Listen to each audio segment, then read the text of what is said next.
Kia వచ్చి made in AP అని branding తో వచ్చినట్టు రాయల్ ఎన్ఫీల్డ్ కూడా మేడ్ ఇన్ ఏపీ బ్రాండ్ తో వస్తే ఒక శుభసూచకం లాగా అనిపించింది. ఆంధ్రప్రదేశ్కి రావడం అనేటువంటిది చాలా ఉపయోగకరము. అది ఏపీలో తయారవడం వలన సరసమైన ధరలకు కూడా ప్రజలకు లభించే అవకాశం కూడా ఉంది. 2500 కోట్లు పెట్టుబడులతో 3000 ఉద్యోగాలు రావడం మామూలు విషయం కాదు. ప్లాంట్ పని దగ్గరికి వస్తుందంటే అది కంప్లీట్లీ ఆయన ఎఫర్ట్. తర్వాత ఆ రాయల్ లోనే రాయల్ సీమకు రావడం అనేది that is very great achievement to our Andhra Pradesh people. 3000 మందిని మీరు చెప్తున్నారు, 3000 మంది ప్రత్యక్షంగా ఉంటారు, ఇంకా 9000 మంది అదనంగా ఆ కంపెనీ మీద బ్రతుకుతారు. ప్రతి దాంట్లో కూడా ఆయన మార్క్ కనబడుతుంది.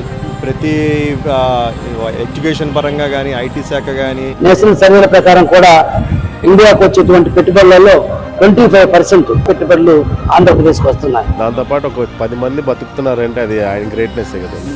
ఆయన ఆల్రెడీ విజనరీ లీడర్ అంటారు కదండి. దానికి మనం ఒక పాయింట్ లో చెప్పాలంటే ఆయన థాట్ ప్రాసెస్ అంతా వేరు. అట్లాగే నారా లోకేష్ గారి నేను కృతజ్ఞతలు తెలియజేసుకుంటా ఉన్నాను. చాలా సంతోషంగా ఉంది, ప్రజలు కూడాను చాలా హ్యాపీగా ఫీల్ అవుతున్నారు. ఇది ఆంధ్ర రాష్ట్రం యొక్క అభివృద్ధికి చాలా దోహదపడతాయని మనం ఘంటాపదంగా చెప్పవచ్చు.